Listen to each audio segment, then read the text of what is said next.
it's Tina here, and today I have some really exciting footage to show you. Now, yes, it's been filmed off of my horrible phone, so it's not the best quality, but I'm just way too excited to show you, so let's go take a look.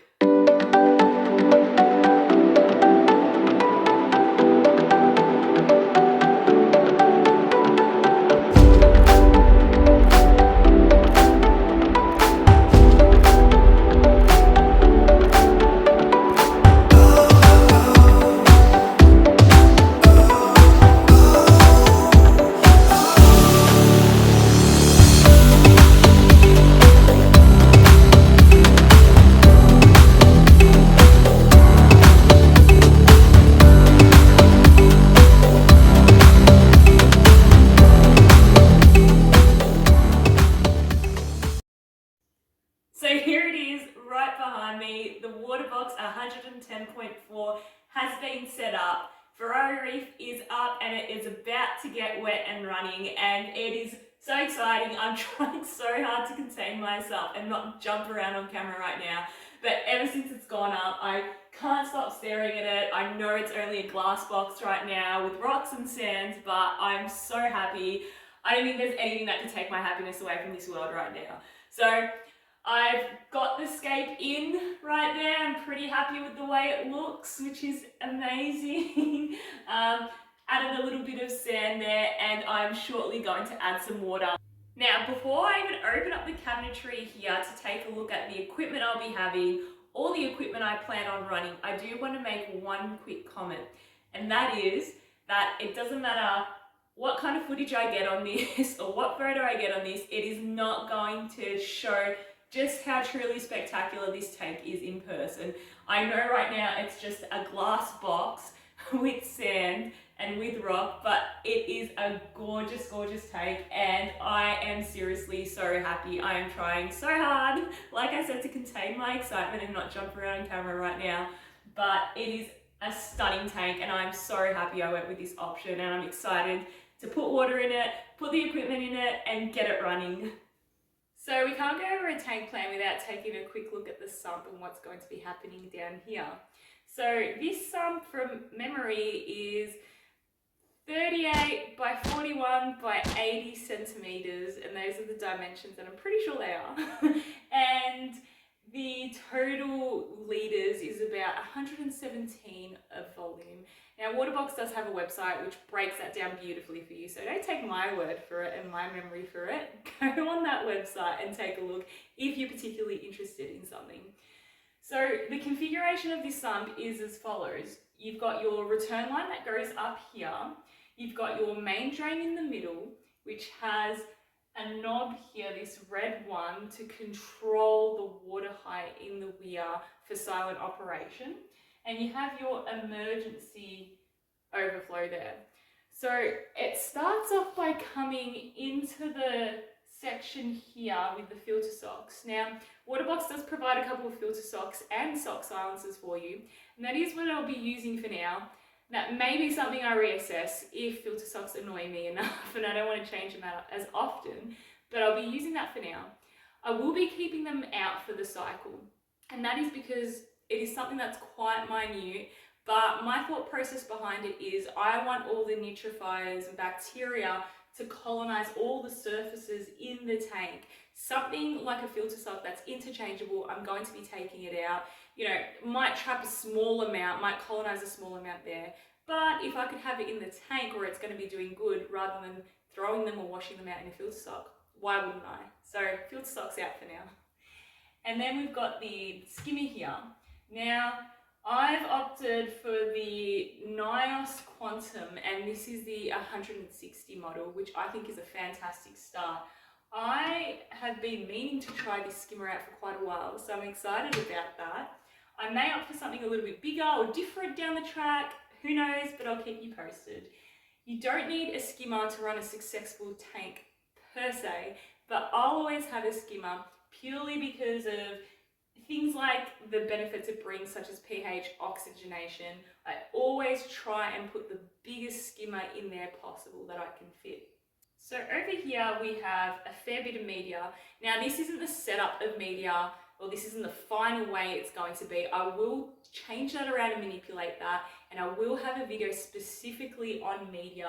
It is something that's super interesting and can really change the dynamics and the success of your tank depending on how you manipulate it. Basically, they're huts for bacteria to grow in, and they can promote specific types and strains of bacteria that utilize different things in their natural processes, such as phosphates, ammonia, nitrates, different things. So the way you manipulate that can really change the outcomes, nutrients of your tank. So I'm excited to talk about that. I'll definitely do another video. But I've got some AMS blocks here, some AMS bio balls that I got from one of my locals, Williamstown Aquarium.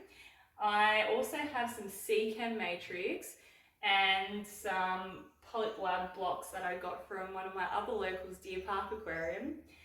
And I'll definitely be getting a couple more blocks. The no symmetry there of those two colours is really annoying me. I need another couple to even it out.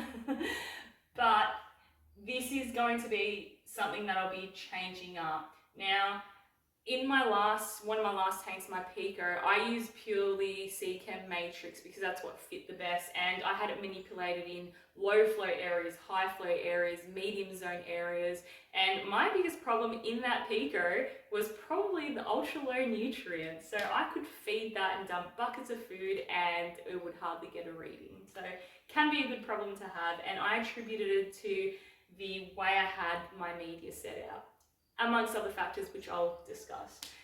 We've got that ATO reservoir here, which I'm pretty sure is around 18 litres, but again, check that out. And we have the Ecotech Vectra S2, which I would class as a borderline model for this. I could have gone for the M2 for this tank, but I will just be running this solely as a return pump. There is a manifold option to run other things off there, but it'll be a return pump. It's cool that I have an app control, a little bit different to my last Aqua one, so that's pretty exciting. But this is the Sump.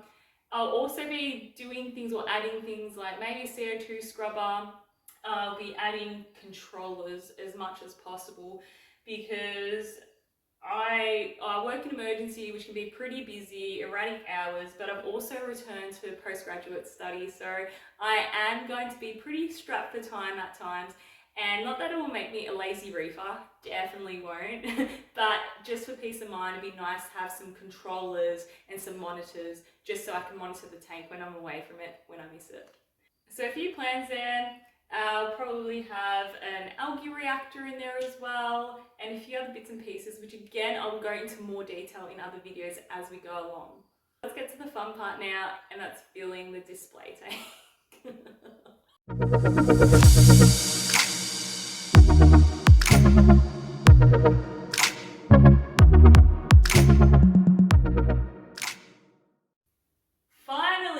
Finally, it has been filled up.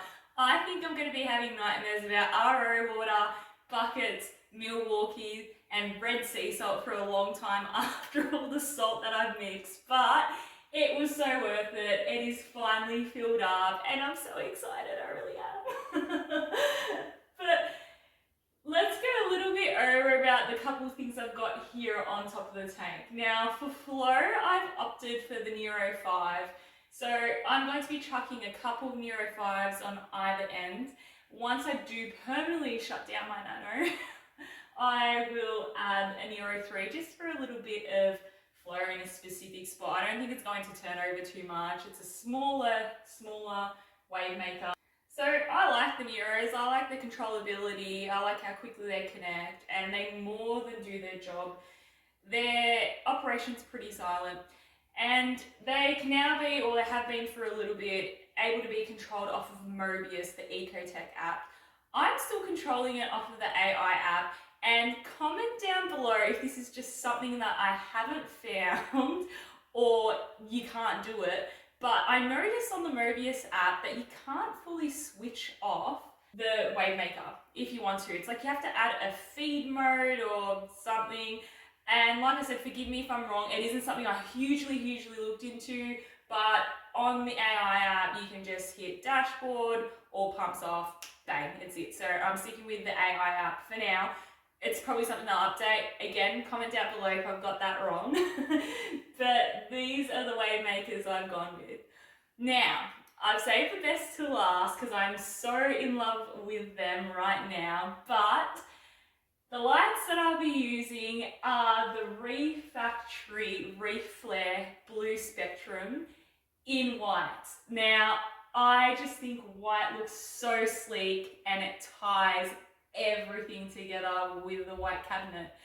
So, why do I love white so much? Is white my favourite colour? Everyone that knows me knows that I'm obsessed with whites, and I struggled finding whites because there were no white lights or very minimal options. But the reason is, no, white isn't my favourite colour, but it is absolutely my favourite colour for this situation. And that is, I've got light coloured walls, I've got a white cabinet, and I just think each their own, but black lights, it draws your eye away from the tank a little bit. Like when you look at light coloured wall, light coloured cabinetry, it all just blends in very well. And then on top of it, if you have white or light coloured fixtures on top, your eye just automatically goes to this area a little bit more. Now, I know once it's filled with corals and everything, your eyes are always going to go there, but I just think it blends a lot better. So I think outer aesthetics are also important for me personally. I like around the tank to look really good as well and just make this a feature. And these lights right here really do that. They blend in so nicely. They're so slimline, sleek profile. Thank you, thank you, thank you Refactory for giving us another option on light coloured fixtures. Thank you. So I don't know why other companies don't do this a little bit more. It's not like white cabinets aren't common. They're around a fair bit. Like I said, it's not that it looks bad with black lights, I just feel like it draws your attention slightly a little bit more. So I'm really happy with these lights. I know they're powerful lights. I can't wait to have corals under them. So 5 tips and tricks I have for you when you're setting up your saltwater aquarium. One is, I obviously didn't set this big boy up myself. I use Jake Torrisi of BeneFishial Aquarium Services. If you're in Melbourne, I highly recommend you use him. He has to be one of the most knowledgeable people I've come across in the aquarium hobby. So I'll put his number down below. 2 would be, make sure you have all your equipment ready, and that's including RO. I spent ages after the setup mixing RO, and I was just like, oh, I just want to feel it. So have it all ready to go. That way, when it's up, you can just pour it straight in and get going. 3, I would say, I prefer to mix salt water out of the aquarium rather than putting RO in there and dumping salt in and then mixing it up. There's no inhabitants in there, but you can get this bit of this precipitate that sort of hangs around for a while. I prefer to mix it out, put it in, and you don't have any issue like that. 4 would be to leak test it.